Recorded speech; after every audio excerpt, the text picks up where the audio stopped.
Hi there, Fisher friends. Mrs. Tag here on this freezing cold Friday morning. It's nice and toasty warm in my library though, even though it's really blustery outside and probably about 20 degrees. So I thought I'd come in here and cozy up and read to you guys the next part of chapter 10 of Harry Potter and the Sorcerer's Stone. So sit back and relax and we will get started. If you remember last time where we left off, there was a troll sighted, and we're gonna start right there. So we'll see what happens. Sit back and relax. Here we go. Harry was just helping himself to a baked potato when Professor Quirrell came sprinting into the hall, his turban askew and terror on his face.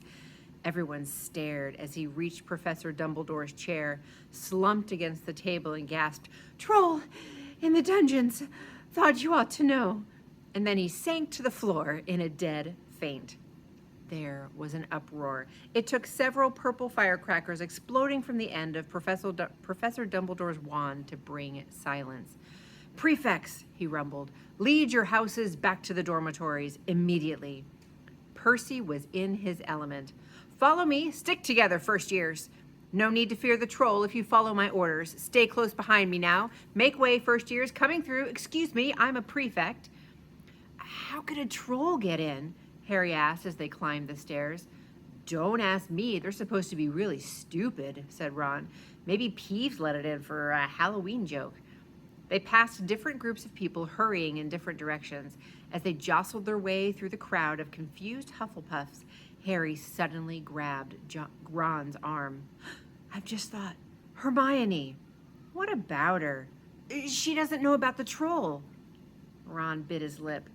"All right," he snapped, "but Percy better not see us."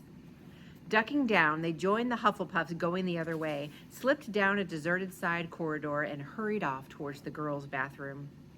They had just turned the corner when they heard quick footsteps behind them. "Percy!" hissed Ron, pulling Harry behind a large stone griffin. Peering around it, however, they saw not Percy, but Snape. He crossed the corridor and disappeared from view. "What's he doing?" Harry whispered.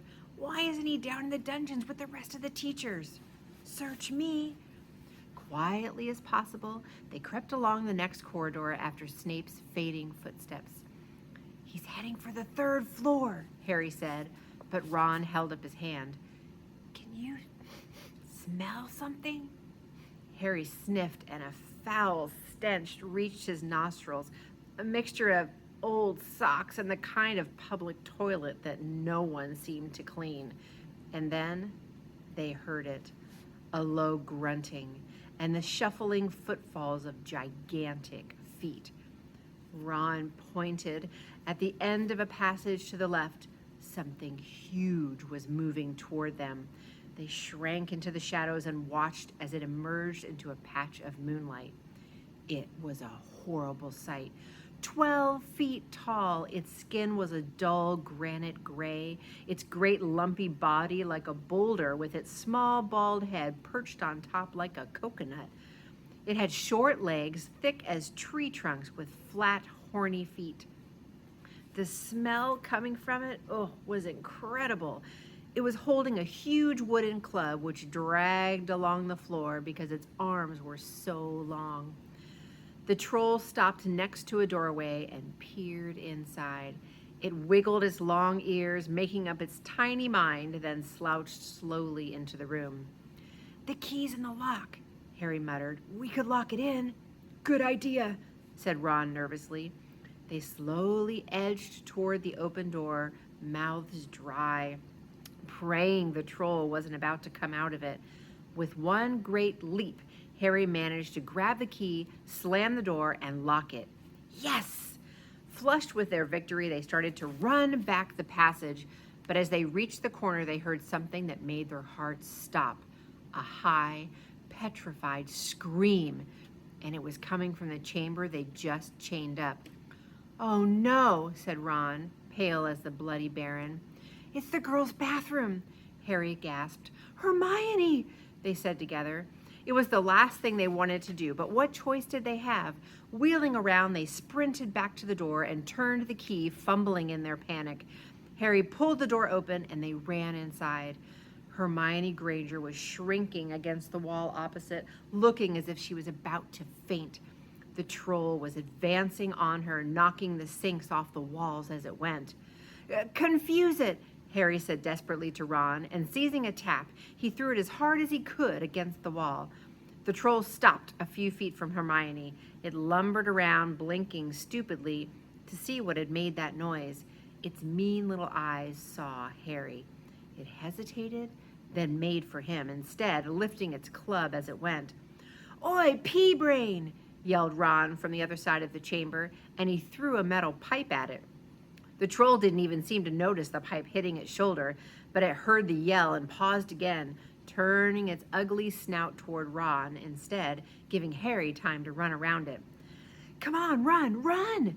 Harry yelled at Hermione, trying to pull her toward the door, but she couldn't move. She was still flat against the wall, her mouth wide open with terror. The shouting and the echoes seemed to be driving the troll berserk. It roared again and started toward Ron, who was nearest and had no way of escape. Harry then did something that was both very brave and very stupid. He took a great running jump and managed to fasten his arms around the troll's neck from behind. The troll couldn't feel Harry hanging there, but even a troll will notice if you stick a long bit of wood up its nose, and Harry's wand had still been in his hand when he jumped, and it had gone straight up one of the troll's nostrils. Oof. Howling with pain, the troll twisted and flailed its club, with Harry clinging on for dear life. Any second, the troll was going to rip him off or catch him a terrible blow with the club. Hermione had sunk to the floor in fright. Ron pulled out his own wand, not knowing what he was going to do. He heard himself cry the first spell that came to his head, "Wingardium Leviosa!" The club flew suddenly out of the troll's hand, rose high, high, high up into the air, turned slowly over, and dropped with a sinking crack on its owner's head. The troll swayed on the spot and then fell flat on its face with a thud that made the whole room tremble. Harry got to his feet. He was shaking and out of breath. Ron was standing there with his wand still raised, staring at what he had done. It was Hermione who spoke first. "Is it dead?" "I don't think so," said Harry. "I think it's just been knocked out." He bent down and pulled his wand out of the troll's nose. Ugh, it was covered in what looked like lumpy gray glue. "Ugh, troll boogers." He wiped it on the troll's trousers. A sudden slamming and loud footsteps made the three of them look up. They hadn't realized what a racket they'd been making, but of course someone downstairs must have heard the crashes and the troll's roars. A moment later, Professor McGonagall had come bursting into the room, closely followed by Snape, with Quirrell bringing up the rear. Quirrell took one look at the troll, let out a faint whimper, and sat down on the toilet, clutching his heart. Snape bent over the troll. Professor McGonagall was looking at Ron and Harry. Harry had never seen her look so angry. Her lips were white. Hopes of winning 50 points for Gryffindor faded quickly from Harry's mind. "What on earth were you thinking of?" said Professor McGonagall with a cold fury in her voice. Harry looked at Ron, who was still standing with his wand in the air. "You're lucky you weren't killed. Why aren't you in your dormitory?"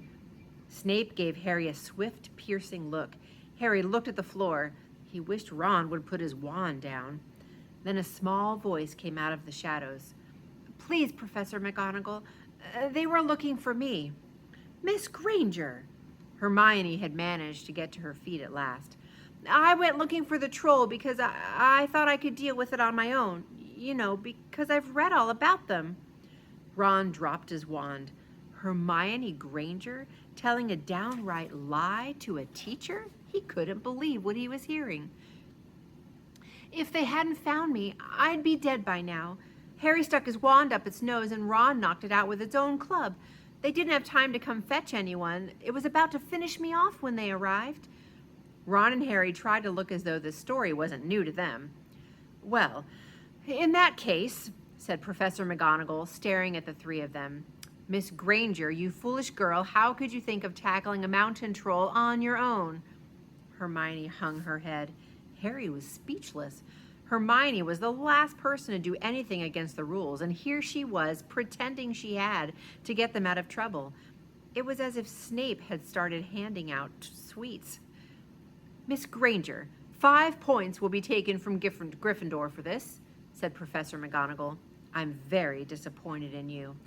If you're not hurt at all, you better get off to Gryffindor Tower. Students are finishing the feast at their houses. Hermione left. Professor McGonagall then turned to Harry and Ron. Well, I still say you were lucky, but not many first years could have taken on a full-grown mountain troll. You each win Gryffindor 5 points. Professor Dumbledore will be informed of this. You may go. They hurried out of the chamber and didn't speak at all until they had climbed 2 floors up. It was a relief to be away from the smell of the troll, quite apart from anything else. We should have gotten more than 10 points, Ron grumbled. 5, you mean, once she's taken off Hermione's. Good of her to get us out of trouble like that, Ron admitted. Mind you, we did save her. She might not have needed saving if we hadn't locked the thing in with her, Harry reminded him. They had reached the portrait of the fat lady. Pig snout, they said, and entered. The common room was panicked and noisy. Everyone was eating the food that had been sent up. Hermione, however, stood alone by the door waiting for them. There was a very embarrassed pause. Then, none of them looking at each other, they all said, thanks, and hurried off to get plates. But from that moment on, Hermione Granger became their friend. There are some things you can't share without ending up liking each other, and knocking out a 12-foot mountain troll is one of them. So that is the end of chapter 10. Chapter 11 next week is called Quidditch. So I have an idea. We are going to be able to see a Quidditch match and see Harry have his very first one. I'm kind of excited. So until then, stay toasty warm, enjoy your day off on Monday, and hopefully there'll be a little bit of snow this weekend that you guys can play in, and me too, because I love it. So happy Valentine's Day. I love you all, and take care of yourselves, be kind to each other, and read. I'll see you guys next week. Bye-bye.